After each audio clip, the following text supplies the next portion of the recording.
Hello anime lovers, क्या हाल चाल। आज मैं आप लोगों के लिए लेके आ गया हूँ एक धमाकेदार एनिमे सीरीज। जिस एनिमे का नाम है गाचिया कूटा, जो कि इस साल का बेस्ट एनिमे रहने वाला है। सोचो, एक ऐसी जगह जहाँ दुनिया का हर बेकार चीज़, हर कचरा सदियों से फेंका जाता है, उस जगह को कहते हैं एबिस। और एक दिन झूठे इल्ज़ाम में एक लड़का जिसका नाम रूडो है, उसे उसी एबिस में फेंक दिया जाता है, जहाँ ना रोशनी है ना इंसान, सिर्फ कचरा और उसी कचरे से बने डरावने मॉन्स्टर्स। यहीं से शुरू होती है एक ऐसी कहानी जहाँ जिंदा रहना भी एक जंग है। पर रूडो के लिए ये सिर्फ बचने की कहानी नहीं थी, बल्कि अपनी असली ताकत पाने का सफ़र था। और एबिस के अंदर में ही एक सच छुपा था जो पूरी दुनिया बदल सकता था। तो शुरू करते हैं इस कहानी का पहला एपिसोड की स्टार्टिंग में हमें एक लाइन देखने को मिलती है। ऐसा कहा जाता है कि अगर किसी चीज़ या सामान जो हम डेली यूज़ करते हैं, अगर उस चीज़ का अच्छे से ध्यान रखा जाए तो उसमें आत्मा आ जाती है। लेकिन अगर उसी चीज़ को आप कचरा समझकर फेंक देते हैं तो उसमें क्या आता होगा। उसके बाद हमें एक बेहद खूबसूरत शहर का सीन दिखाया जाता है, जहाँ के लोगों का रहन सहन का तरीका बहुत अच्छा था और काफ़ी साफ़ सफाई भी थी। फिर हमारा सीन शिफ्ट होता है एक महल जैसे घर की तरफ, जहाँ हम एक छोटी बच्ची के हाथ में एक डॉल को देखते हैं जो नेक के पास से थोड़ी सी डैमेज हो गई थी, जिसे देखकर वो बच्ची काफ़ी उदास लहजे में कहती है, ये तो ख़राब हो गई। तभी पीछे से उसकी मॉम आके कहती है, कोई बात नहीं बेटा, मैं तुम्हारे लिए दूसरा खरीद दूँगी। उस डॉल को कचरे के थैले में डालकर कचरे वाले डब्बे में फेंक दिया जाता है, जहां वो कचरा टनल से होते हुए एक ट्रक में इकट्ठा हो रहा था और ट्रक उस कचरे को वेयर हाउस में ले जाके फेंक देता है। वहीं पर हम एक मास्क वाले लड़के को भी देखते हैं जिसका नाम रूडो है, जो कि हमारी इस कहानी का मेन हीरो भी है। रूडो फ़ौरन से उस वेयर हाउस में दौड़ लगाता है और वहां पहुंचकर कचरे में कुछ ढूंढने लगता है, पर ऐसा करते हुए उसे एक गार्ड नोटिस कर लेता है। वो गार्ड अंदर आते ही कहता है, बताओ कौन हो तुम, यहाँ बाहर के लोगों का आना सख्त मना है। तभी गार्ड कहता है, तुम वही कचरा चोरी करने वाले लड़के हो जो हमारे इस शहर की खूबसूरती को गंदा करने में लगे हो। तभी गार्ड वहाँ लगे अलार्म को दबा देता है और रूडो को सरेंडर करने को कहता है, पर रूडो उन गार्ड्स के ऊपर कचरा फेंकते हुए वहाँ से भागने लगता है, पर गार्ड्स रूडो पर फायरिंग कर देते हैं। पर रूडो किसी तरह से बचते बचाते वहाँ से निकलने में कामयाब हो जाता है, पर इसी दौरान उसके हाथ पर हल्की सी गोली लगने से चोट लग गई थी। बाहर पहुंचने के बाद रूडो कहता है, बेवकूफ़ कहीं के, मैं किसी के लिए खतरा नहीं हूँ, बड़े आए मुझे पकड़ने वाले। तभी हम उसके बैग में उसी डैमेज हुई डॉल को देखते हैं। उसके बाद हम टाउन का सीन देखते हैं जो काफ़ी सुंदर था। तभी हम दो लड़कियों को आपस में बात करते हुए सुनते हैं, तुमने सुना क्या, वो कचरा चोर फिर आया था। आखिर कचरे की चोरी कौन ही करता है, वो ज़रूर बीस्ट ट्राइब का लड़का होगा। उनकी बातें वहीं पर बैठा एक आदमी सुन रहा था जिसके कपड़े थोड़े मैले थे और ये आदमी भी बीस्ट ट्राइब का लग रहा था। ये लोग बीस्ट ट्राइब वाले लोगों को बहुत ही नीची नज़रों से देखते हैं। वो लड़कियां कहती हैं, ये लोग हमारी ज़मीन पर न जाने आते ही क्यों हैं। फिर वो आदमी जिसका नाम रेक्टो है एक गेट खोलकर वहाँ से दूसरी ओर आ जाता है और हमें देखने को मिलता है कि यहाँ एक बहुत बड़ी दीवार बनी है और दीवार के दोनों तरफ के नज़ारे में ज़मीन आसमान का अंतर है। एक तरफ सब कुछ आलीशान और सुंदर था, वहीं दूसरी ओर सब कुछ बिखरा, बेरंग, गंदा और मैला था। बेसिकली इस तरफ अमीर लोग रहते हैं और उस तरफ गरीब लोग रहते हैं। इस साइड के लोग भी उसी कचरा चोर के बारे में बातें कर रहे थे कि उसके चक्कर में हम लोगों की इमेज और ख़राब हो रही है। खैर, उसके बाद हम रूडो को देखते हैं जो सड़क के किनारे बैठा कुछ रिपेयर कर रहा था, और ये है हमारे इस सीरीज के मेन कैरेक्टर यानी हीरो का फेस। फिर तुरंत रूडो के पास एक लड़की आती है जिसका नाम चीवा है। वह लड़की रूडो से कहती है, तुम फिर से कचरा चोरी करके लेके आए। उसे डांटते हुए कहती है, शहर के लोग साफ़ सफाई के मामले में बहुत सीरियस है, अगर उन लोगों ने तुम्हें पकड़ लिया तो न जाने तुम्हारे साथ क्या करेंगे। उसे अब ये कचरा चोरी करना बंद कर देना चाहिए। तभी रूडो कहता है, वो अमीर लोग ऐसी भी चीज़ें फेंक देते हैं जो कि बिल्कुल ठीक होती है। इन चीज़ों के लिए ही रूडो को बहुत बुरा लगता है। साथ ही वो उन चीज़ों को सही करके बेच भी देता है, जिससे वो थोड़े बहुत पैसे भी कमा लेता है और उसका खर्चा पानी निकल जाता है। तभी वहाँ पर तीन लड़के आते हैं जो रूडो का मजाक उड़ाते हुए कहते हैं कि रूडो के पास से कितनी गंदी स्मेल आ रही है, चीवा को भी इससे दूर रहना चाहिए। ऊपर से ये हमेशा अपने गंदे ग्लव्स पहने रखता है, इसे छूना मतलब खुजली हो जाना। अगर उसने तुम्हें टच कर दिया तो तुम बीमार पड़ जाओगी। न जाने इसके गंदे ग्लव्स के अंदर क्या छुपा है। पर चीवा उनकी बातों को सुनकर कहती है, मुझे रूडो से कोई प्रॉब्लम नहीं है, वैसे भी हम सभी झोपड़पट्टी में रहते हैं तो हम सब एक समान हैं। असल में ये झोपड़पट्टी वाला एरिया क्रिमिनल्स को कैद करने के लिए बनाया गया था और ये सब लोग किसी ना किसी क्रिमिनल्स के वंशज हैं।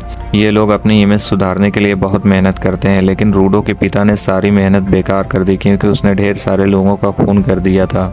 इसलिए वो लोग रूडो को खुद से नीचे मानते हैं। अब उनकी ऐसी बातों को सुनकर रूडो बहुत ही गुस्सा हो जाता है और उसकी आंखों को देखकर ये तीनों डर के यहाँ से जाने लगते हैं और जाते जाते कहते हैं ये भी एक ना एक दिन किसी ना किसी का खून करेगा।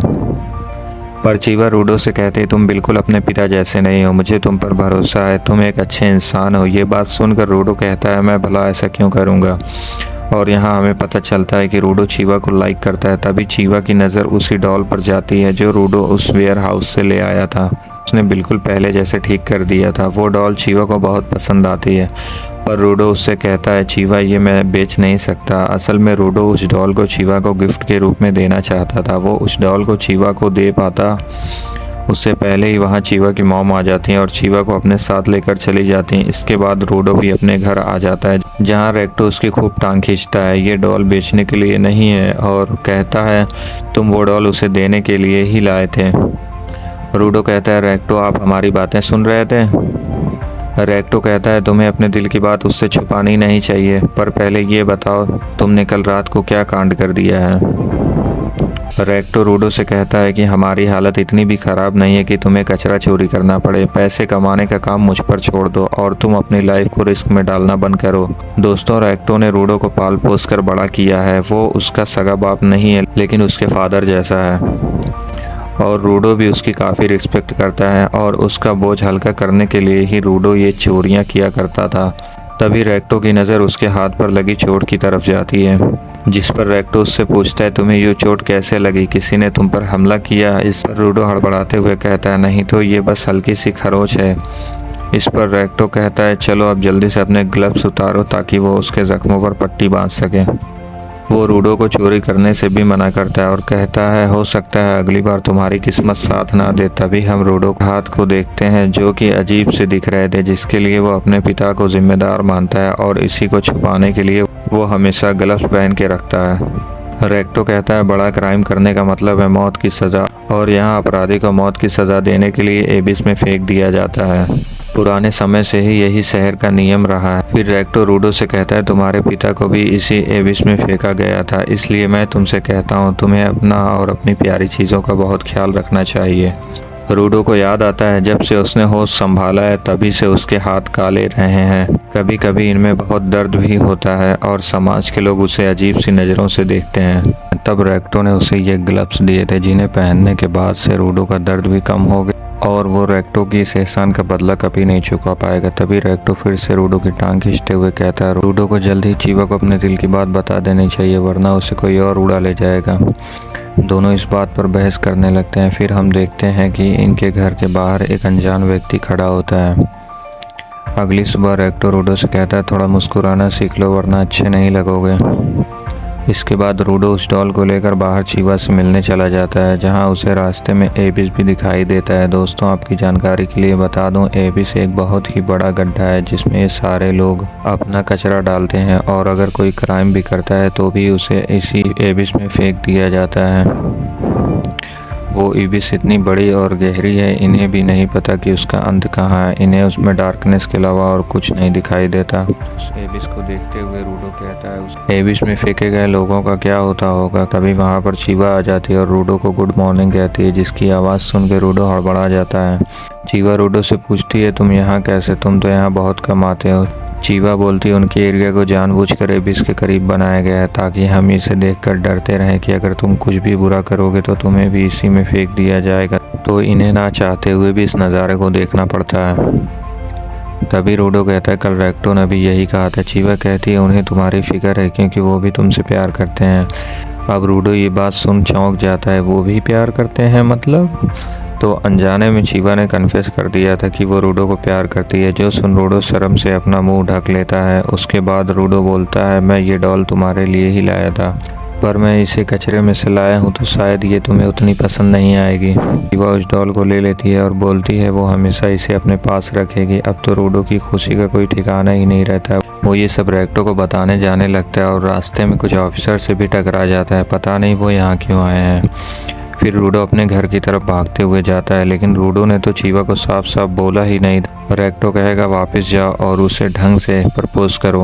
वो जैसे ही दरवाज़ा खोल के अंदर जाता है तो उस नज़ारे को देखकर उसके होश उड़ जाते हैं, क्योंकि उस मिस्टीरियस आदमी ने रेक्टो का खून कर दिया था और उसके पेट में अपनी तलवार घुसा रखी थी। रूडो ये देखकर गुस्से में उस आदमी की तरफ भागता है तो वो रूडो की पिटाई करके उसे वहीं लॉक कर देता है। उसके पास एक बुक भी थी जिसे लेकर वो यहाँ से जाने लगता है, पर वो रूडो को जिंदा छोड़ देता है। तभी रूडो को रेक्टो की आवाज़ आती है जो अपने आखिरी अल्फाज कहता है, भाग जाओ यहाँ से और इस घटिया दुनिया को बदल दो, अब ये काम तुम ही कर सकते हो। और यहीं पर रेक्टो की डेथ हो जाती है। तभी वहाँ पर कुछ ऑफिसर्स आकर फौरन से रूडो को पकड़ लेते हैं। उन्हें लगता है रेक्टो को रूडो ने मारा है। रूडो उनको समझाने की भी कोशिश करता है पर वो उसकी एक नहीं सुनते और ये बात फैल जाती है कि बाप की तरह बेटा भी कातिल निकला। थोड़ी ही देर में रूडो को भी एबिस के पास टांग दिया जाता है, जहाँ उस पर ये आरोप लगाए जाते हैं इसने न सिर्फ चोरी बल्कि एक खून भी किया है। भले ही जिसे तुमने मारा है वो हमें से ही एक था, लेकिन जो भी मर्डर जैसा क्राइम करेगा वो इस पावन धरती पर रहने के लायक नहीं है, इसलिए तुम्हें सजाए मौत दी जाती है। और सभी बीच ट्राइब के लोग कहते हैं कचरे को एबिस में फेंक दो, कचरे को एबिस में फेंक दो। ये सब देखकर रूडो सोचता है ये सब क्या हो गया। रूडो उन सब की तरफ देखते हुए कहता है मैंने कुछ नहीं किया, कोई तो मेरी बात सुनो। वहीं भीड़ में रूडो चीवा को भी देखता है, जिसे वो ये बताने की कोशिश करता है कि रेक्टो का किसी ने खून किया है और तुम्हें उसके कातिल को ढूंढना होगा। पर चीवा बोलती है मैंने तुम पर यकीन किया था, पर तुम सच में एक कातिल के बेटे निकले। चीवा उस डॉल को वहीं फेंक कर वहाँ से चली जाती है और वो लोग अभी भी नारे लगा रहे थे कचरे को एबिस में फेंक दो, कचरे को एबिस में फेंक दो। रूडो बोलता है असली कचरा तो तुम लोग हो जिनके अंदर खुद का दिमाग नहीं है। तुम्हारे पास आंखें और कान तो है पर उनसे ना तुम सुन सकते हो ना ही देख सकते हो। तुम सब बस मास्क के पुतले हो। तभी उस भीड़ में वही आदमी दिखाई देता है जिसने रेक्टो का कत्ल किया था, पर इतने में ही रूडो को उस एबिस में फेंक दिया जाता है। गिरते हुए रूडो गुस्से में कहता है मैं तुम सबको मार दूंगा, मैं तुम सबको मार दूंगा। उसकी आवाज़ पूरे एबिस में गूंज रही थी। रूडो काफ़ी देर तक एबिस में गिरता ही रहता है। फिर जब उसकी आंख खुलती है तो वो खुद को कचरे के ढेर पर पाता है और जिंदा था। उसे अपने आसपास दूर दूर तक कचरे के अलावा कुछ नहीं दिखता। ये वही कचरा है जिसे कई सदियों से नीचे फेंका जा रहा था। तभी रूडो को अपने पीछे एक बड़ा सा मॉन्स्टर दिखता है जो कि पूरा कचरे से बना हुआ था और ये सीन दिखाते हुए ये पहला एपिसोड यहीं पर एंड हो जाता है। तो दोस्तों आपको ये पहला एपिसोड कैसा लगा कमेंट में ज़रूर बताएं। नेक्स्ट एपिसोड के लिए चैनल को सब्सक्राइब कर लें और बेल आइकन को ऑल पर सेट कर दें। तब तक के लिए गुड बाय, मिलते हैं नेक्स्ट वीडियो में।